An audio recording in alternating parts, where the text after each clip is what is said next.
Olá, bom dia. Meu nome é David. Estou aqui no meu canal Sola Escritura. Esse canal eu fiz ele para falar sobre assuntos da Reforma Protestante e é um canal de assuntos e conteúdos teológicos do qual você pode crescer na graça e no conhecimento do nosso Senhor Jesus Cristo. Esse vídeo é um vídeo inicial que eu estou fazendo aqui para o canal. Eu quero falar basicamente sobre alguns pontos importantes de um pilar, né, da fé cristã. E eu quero falar a respeito sobre a imortalidade da alma. É um assunto que pouco a gente se vê falar, né, mas que é discutido no meio acadêmico teológico e que é entendido, né, em alguns aspectos existem algumas divergências de pensamentos, mas é um assunto que está nas escrituras e que nós temos que entender e tirar um posicionamento dentro daquilo que você compreende ser aquilo que está de acordo com a palavra de Deus. Esse canal é o Sola Escritura. Para quem não sabe, essa palavra Sola Escritura, ela vem da ideia da reforma protestante, né? Quando o monge alemão, né, Martinho Lutero, quando ali por volta do século XVI na Europa, ele trouxe ali aquela revolução, a reforma protestante, do qual nós conhecemos, né, quando ele se levantou ali e colocou ali sobre a igreja de Gutenberg, na Alemanha, pregou ali na porta as 95 teses que estariam ali contrariando as escrituras, né? Então, e Lutero ele vai ali formular os 5 solas da Reforma Protestante que nós conhecemos até hoje, né? O solas fide, somente a fé, o sola scriptura, ou seja, somente as escrituras, somente a escritura, né? O sola Cristo, somente Cristo, sola graça, somente a graça, e sola dele glória, ou seja, somente a Deus a glória. E o nosso canal é o Sola Escritura, somente a escritura é a nossa regra de fé e prática. Tem um próximo vídeo que eu quero fazer a respeito sobre alguns embates durante a história e até hoje estão aí, né, dentro desse contexto, desse pilar da Reforma Protestante, que é o Sola Escritura, né? Mas eu não vou me deter nesse assunto nesse momento. Eu quero falar a respeito sobre a imortalidade da alma. E para que nós possamos fazer, eu não vou deixar o vídeo muito longo, eu vou dividir em 2 partes o vídeo. E para a gente entender esse assunto, nós precisamos falar um pouco sobre a etimologia da palavra, né? Da palavra, por exemplo, imortalidade da alma, porque muitas pessoas não compreendem, né? E também nós precisamos entender a questão da palavra alma, né? A etimologia e também a parte gramatical dentro do contexto bíblico. Eu não quero abordar muito a parte gramatical porque vai demandar mais tempo ainda, mas eu quero trabalhar a parte mais exegética do texto, né? Então, quando nós vamos para as escrituras, nós vamos trabalhar primeiramente a questão da antropologia do homem, a antropologia do ser humano. E quando nós analisamos a antropologia, que é uma ciência, no caso a antropologia bíblica, né, que é uma ciência do qual nós vamos conhecer a totalidade do ser humano nos seus aspectos, nos seus diversos aspectos, essa palavra antropologia, né, vem da união da anthropos, homem, né, logia, o estudo do ser humano. Então o que é que acontece? Quando nós vamos para o texto bíblico, para que encontrar essa antropologia, uma ideia sobre a natureza do homem, nós vamos encontrar o texto do apóstolo Paulo, quando ele escreve na sua carta 1 Tessalonicenses, capítulo 5, versículo 23. O apóstolo Paulo escrevendo aos irmãos, né, ali que estavam em Tessalônico, ele vai dizer o seguinte: e o mesmo Deus de paz vos santifique em tudo, e todo o vosso espírito e alma e corpo sejam plenamente conservados, irrepreensíveis para a vinda do Senhor Jesus Cristo.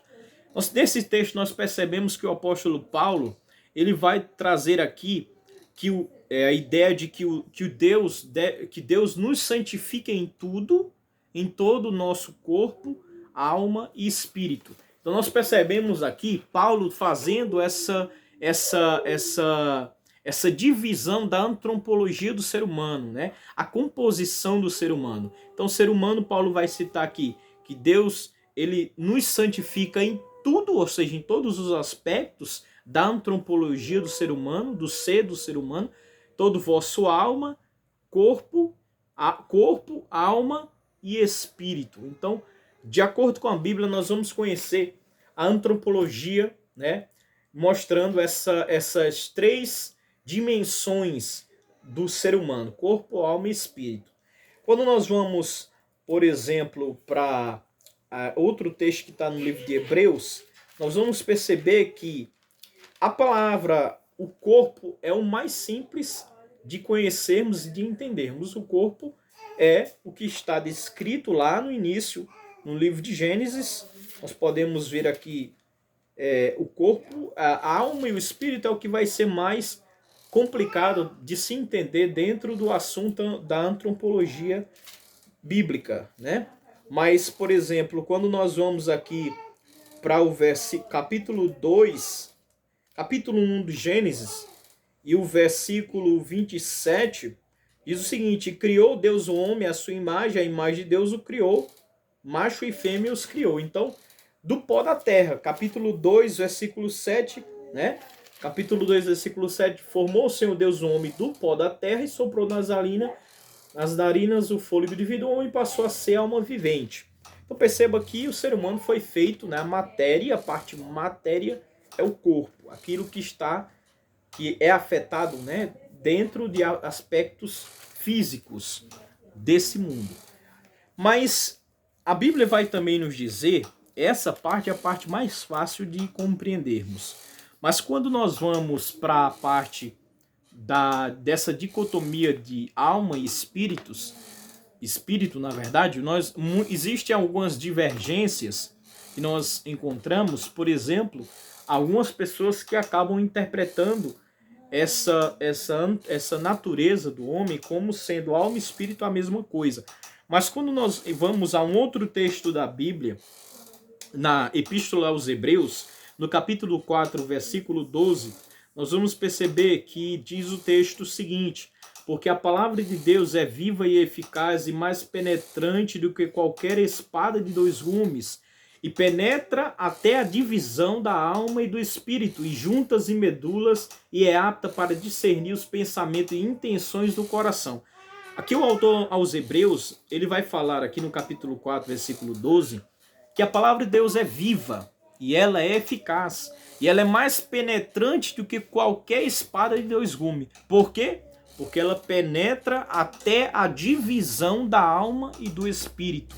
Então perceba que aqui o texto é bem claro e mostra que existe essa dicotomia, essa separação de alma e de espírito. A alma é uma coisa, o espírito é outra coisa. E quando nós vamos estudar dentro da antropologia, fica bem mais claro quando nós vamos abordar cada ponto, você vai entender esses aspectos nas escrituras. A parte do corpo, né? Esse vídeo é um vídeo quero falar aqui bem rápido, porque o assunto é muito complexo, é muito amplo, mas eu quero abordar de uma forma direta e rápida, para que o vídeo não fique muito longo. O corpo é a parte material, do qual nós já lemos em Gênesis capítulo 1, versículo 26, 27, capítulo 2, versículo 7. Aquilo que Deus fez do pó da terra e é a matéria. A matéria é o corpo, né? Agora, a alma, nós vamos entender o seguinte: quando nós vamos para o que é a alma, né? Então, quando nós vamos para Gênesis capítulo 2, o versículo 7, que é o texto que nós já lemos, nós vamos perceber o seguinte: então formou o Senhor Deus ao homem do pó da terra e soprou nas narinas o fôlego de vida, e o homem passou a ser alma vivente.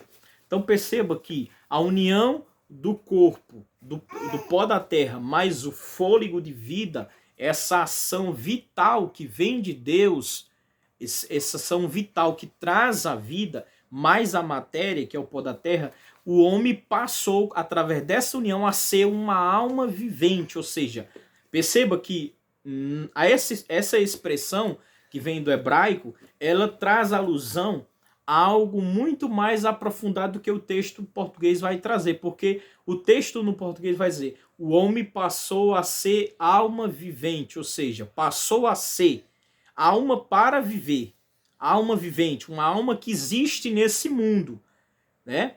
E aí nós vamos entender que a alma é o ser humano. Quando nós vamos perceber, por exemplo, aqui no Salmo 113, é um texto muito importante. Eu quero abrir aqui o Salmo 113. Salmo 103, versículo 1 diz o seguinte. Olha o que percebo o que Davi escreveu.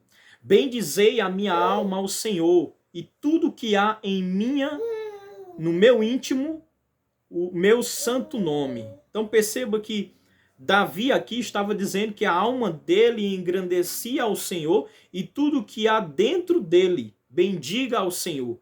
A alma é o ser, o meu ser bendiga ao Senhor. Então a alma, ela também tem esse aspecto, né, que traz a personalidade, a parte da personalidade do ser humano, né, os seus aspectos que vão trazer a personalidade, sentimento, né?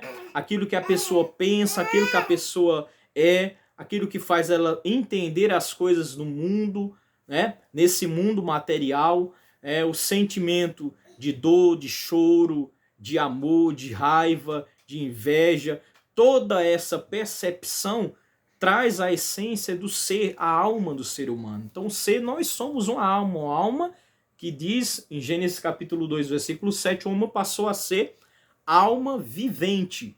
Esse vivente, a ideia do hebraico lá do texto, né? Que é a ideia que vai trazer o texto, vai trazer a ideia para viver. A alma passou a existir para viver nesse mundo físico, através do pó da terra que Deus criou. Então a alma, quando nós vamos trabalhar a parte da etimologia da palavra, tanto no Antigo Testamento como no Novo Testamento, nós vamos perceber que a palavra alma, ela vai trazer algumas percepções diferentes, dependendo do contexto, porque a palavra alma, por exemplo, no Antigo Testamento, é a palavra que vai aparecer, a palavra nefesh. Nefesh é a palavra que aparece, inclusive, ali no texto de Gênesis, capítulo 2, versículo 7, né? Nefesh Hayah, né? Nefesh Hayah. Então perceba que Nefesh é alma. E no Novo Testamento nós temos a palavra grega que aparece, que é a palavra psirrê. Psirrê também é uma tradução que vai trazer para a alma, psirrê, né? Mas a questão é, entendendo a alma, que é o ser do ser humano, que vai trazer a sua personalidade, aquilo que vai caracterizar o ser humano, e um detalhe aqui que eu quero falar, é que essa palavra psirrê, que vem do grego, ela deu origem a outras percepções que nós entendemos hoje, como, por exemplo, a ciência, a psicologia, a psiquiatria, né? Nós temos a palavra psirrê, que deu o entendimento para a psiquiatria ou psicologia, porque, percebe? Psicologia, psirrê, ou seja, a pessoa que ela estuda a psicologia ou o psiquiatra, ele vai trabalhar ali, tentar entender o ser humano na sua parte ali imaterial, ou seja, o ser do ser humano, a alma do ser humano. Aquilo que afeta a sua percepção, a sua mente, a sua personalidade, né? Então, o que faz eu gostar de algo, aborrecer algo, ou o que faz eu ser assim, O que faz uma pessoa ser diferente da outra é a personalidade. E todo esse poder de escolha, de saber separar as coisas umas coisas da outra, é essa percepção do nosso ser, que faz você ser quem você é. Então, você é uma alma vivente nesse mundo, mas a alma é a parte que está ligado à parte imaterial, é a sua personalidade dentro de um aspecto mais direto e simples para que você possa entender. É a parte imaterial que compõe, que está ligada ao corpo, né? Então perceba, de acordo com esses textos, que fica bem claro. Mas um outro texto, a questão que as pessoas vão debater e vão estar colocando assim em pauta é: essa alma que o ser humano tem é uma alma imortal? Quando o ser humano, eu já falar do espírito, né? Vamos trabalhar a percepção do espírito, né? Para que a gente possa entender. Vou fazer o seguinte. A partir do próximo vídeo, né? Eu vou fazer um outro vídeo, para não ficar muito longo, falando sobre a questão do espírito. Vou fazer uma segunda parte, falar sobre o espírito. Mas assim, a alma, o que acontece? Porque o assunto é muito amplo, vai demandar muito tempo no vídeo. Mas o que acontece? A palavra alma, muitas pessoas vão ter em mente que a alma, quando morre o corpo, a alma também ela morre. Porque se a alma está ligada à percepção do corpo enquanto a pessoa vive, a alma também morre. Mas nós temos que ir ao texto, ao sola escritura. Somente a escritura tem que trazer essa revelação e as respostas que nós precisamos e queremos encontrar para entender esse assunto. Então, quando nós vamos, por exemplo, para Mateus capítulo 10, vamos buscar essa resposta do próprio Senhor Jesus, quando ele diz em Mateus capítulo 10, versículo 28. Perceba que Jesus falou sobre a alma, ou psirrê, né? Jesus falou o seguinte: e não temais os que matam o corpo e não podem matar a alma. Temei antes aquele que pode fazer perecer no inferno a alma e o corpo. Perceba que nesse texto, Jesus ele falou aqui algo muito importante para o nosso estudo. Jesus falou que nós não temos que temer as pessoas que matam o corpo, o homem mortal. Porque quando morre na percepção do nosso Criador Jesus Cristo, morrendo o corpo, não morre a alma. Jesus falou: não tem mais os que matam o corpo, mas não podem matar a alma. O corpo morre, mas a alma permanece viva. De acordo com as palavras do nosso Senhor Jesus Cristo, a alma é imortal. Esse texto é o texto que para mim é suficiente para entender esse assunto. Existem outros textos que a gente pode trabalhar, mas esse do próprio Senhor Jesus Cristo, para mim, é o suficiente para crer que a alma ela é imortal. Sendo que é uma parte que é imaterial. A alma, como eu já falei, é a parte imaterial do homem, né? E Jesus falou que essa alma é imortal, ela não morre. Ela sobrevive à morte do corpo. Então, o que acontece? Quando nós vamos para essa questão, nós vamos perceber, por exemplo, onde nós podemos encontrar na Escritura alguma evidência de que algum texto que nos dê essa ideia da realidade da alma ali passando ou passando a existir fora do corpo, dentro dessa realidade, né?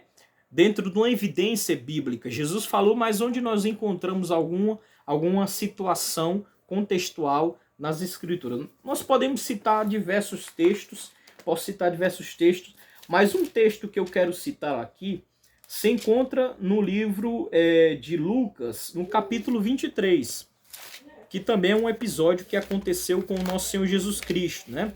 Quando nós vamos para o Evangelho de Lucas, capítulo 23, no capítulo 23, versículo 42, a Bíblia vai dizer o seguinte: Lucas 23, 42 e 43 diz o seguinte: essa passagem vai falar sobre a crucificação do nosso Senhor Jesus Cristo.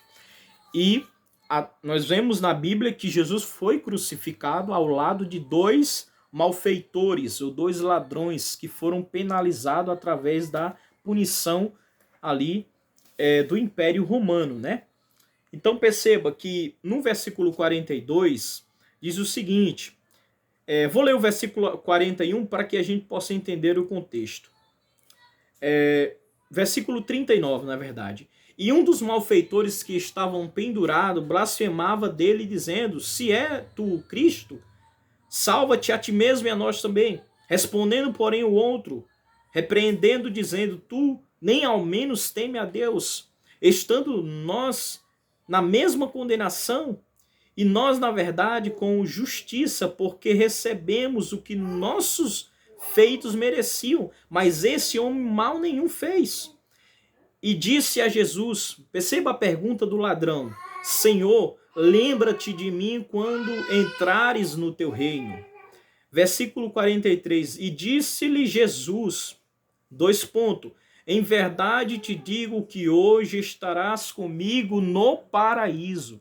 Perceba que Jesus, ele disse o seguinte, a pergunta do ladrão, que a tradução vai se chamar de Dimas, né? A pergunta dele foi, Senhor, lembra-te de mim quando entrar no teu reino. Ele queria apenas que Jesus lembrasse dele por ter, quem sabe, ali defendido, né, aquele contexto crítico que estava sendo ali colocado sobre o Cristo, né, nosso Salvador. E ele disse, olha, nós fizemos mal, mas esse homem mal nenhum fez. Tu nem ao menos teme a Deus. E ele fez um pedido para Jesus. Ele disse, Jesus, lembra-te de mim. Lembra de mim daquele homem lá que esteve com você. Lembra de mim quando entrares no teu reino. E a resposta de Jesus para nos trazer essa revelação vai confirmar o que ele já falou antes em Mateus capítulo 10, versículo 28. Ele vai dizer o seguinte, filho, em verdade te digo, hoje estarás comigo no paraíso.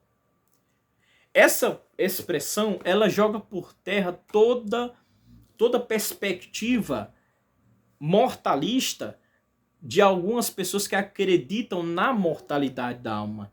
Porque, veja, se nós partimos para a análise crítica textual ou gramatical do texto, nós vamos encontrar muito mais evidências.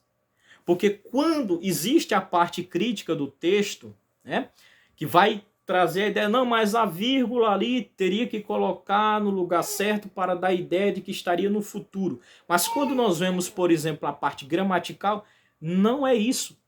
Por exemplo, quando você pronuncia um verbo, quando você pronuncia um verbo, e você está no presente pronunciando no futuro, minutos depois já é futuro. Então, veja bem, quando Jesus disse, filho, hoje estarás comigo, esse estarás é verbo futuro. Mas Jesus disse, filho, hoje estarás comigo no paraíso. Jesus morreu por volta das 3 horas, conforme estava profetizado.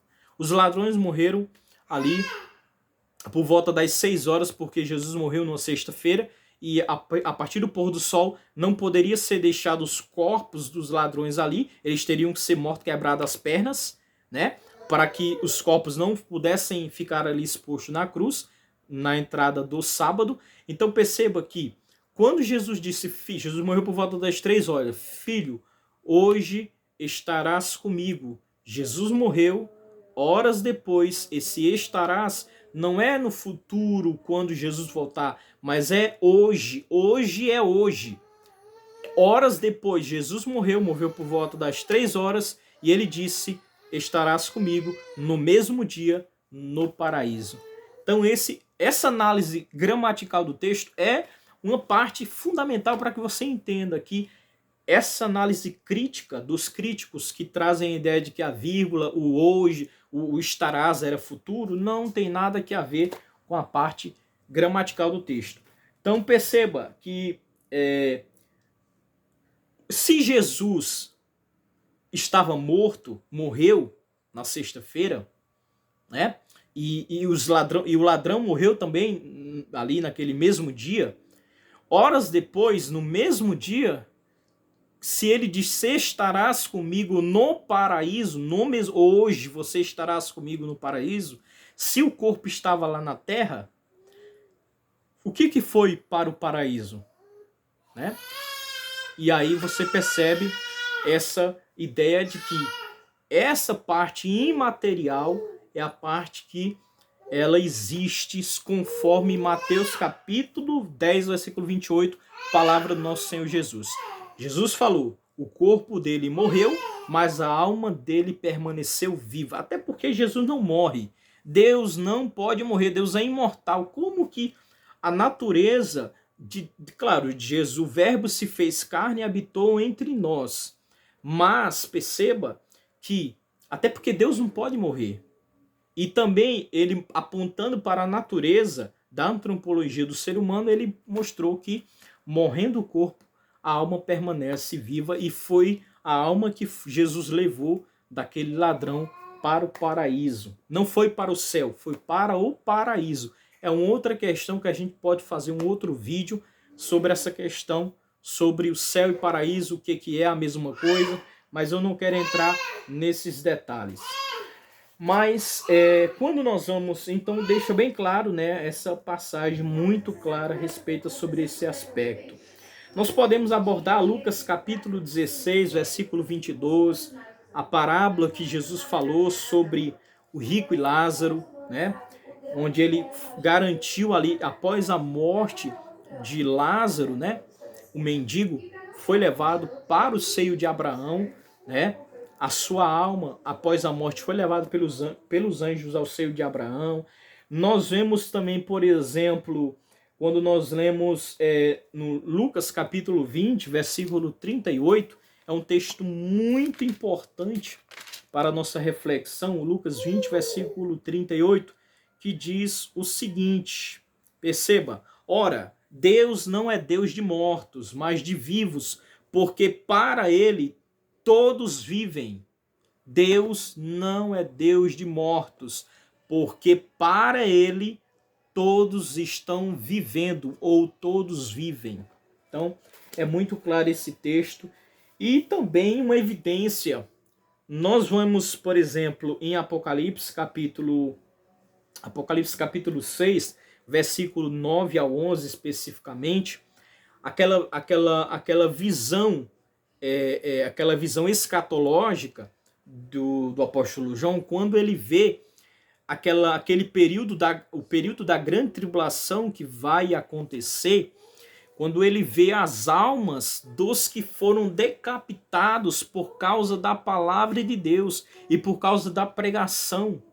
E a palavra que aparece lá é a palavra psirrê, do grego. Ele diz o texto, vi debaixo do altar as almas dos que tinham sido mortos por causa da palavra do Senhor. Então perceba, João viu as almas dos que tinham sido mortos, o psirrê, a parte imaterial, debaixo do altar. E essas almas estavam clamando a Deus por justiça, dizendo, Senhor, até quando não vingarás o nosso sangue? E aí, de acordo com o texto, Deus diz, esperem, aguarde por um pouco mais de tempo, até que se completem o número dos teus conservos e irmãos que irão ser mortos como vocês o foram. Eles estavam mortos, mas as suas almas estavam no céu. Então perceba que a Bíblia é muito clara com relação a isso, e também nós podemos citar outros aspectos. Por exemplo, um ponto que, já para concluir essa parte desse vídeo, é o seguinte, você tem que entender o seguinte, que na Bíblia existem basicamente 3 tipos de mortes na Bíblia. Existe a morte do corpo, existe a morte espiritual e existe a morte eterna. A morte do corpo é a morte como a morte de Lázaro, a morte de Jesus, a morte física, a morte do corpo. Por isso que é importante você entender esses 3 aspectos, para quando você for analisar a morte na Bíblia, você entender se o texto está tratando, de que tipo de morte o texto está tratando. Então existe a morte física, a morte espiritual e a morte eterna. Existe a morte física, a morte do corpo, existe a morte espiritual, que é um texto que eu quero trazer aqui, por exemplo, para tratar da morte espiritual. Em Colossenses capítulo 2, versículo 3 ao 15, o apóstolo Paulo vai dizer o seguinte: irmãos, vocês estavam mortos em vossos pecados, mas Cristo vos deu vida. Então existe a morte espiritual, que é uma analogia à morte física, no qual a pessoa, quando ela está morto fisicamente, ela não faz nada, ela não tem mais parte em coisa nenhuma do que se faz debaixo do sol. Mas a morte espiritual, ela traz essa analogia à morte do corpo, porque a pessoa que ela está morto espiritual, ela não pode fazer mais nada, ela não pode fazer o bem porque ela está morta espiritual. Ela não tem como dar um passo, porque ela está sem Deus, ela está morta espiritual. Existe também a morte eterna, que é o que a Bíblia fala em Apocalipse, né? Que é a morte, a condenação do sofrimento eterno, a morte eterna. Então, é muito importante abordarmos esses aspectos importantes também das Escrituras. Eu quero parar por aqui para que o vídeo não fique muito longo. Nós estamos aí 30 minutos, 31 minutos, mas basicamente seria essa. Essa é a primeira parte desse vídeo, espero que você tenha gostado, sobre a abordagem da antropologia bíblica do ser humano. Eu vou fazer um próximo vídeo, parte 2, para falar sobre a parte do espírito do homem, dentro do aspecto que nós já falamos dessa tricotomia de 1 Tessalonicenses capítulo 5, versículo 23, Hebreus capítulo 4, versículo 12. Fique com a graça e a paz do Senhor Jesus e me aguarde aqui no nosso canal Sola Escritura. Até o próximo vídeo.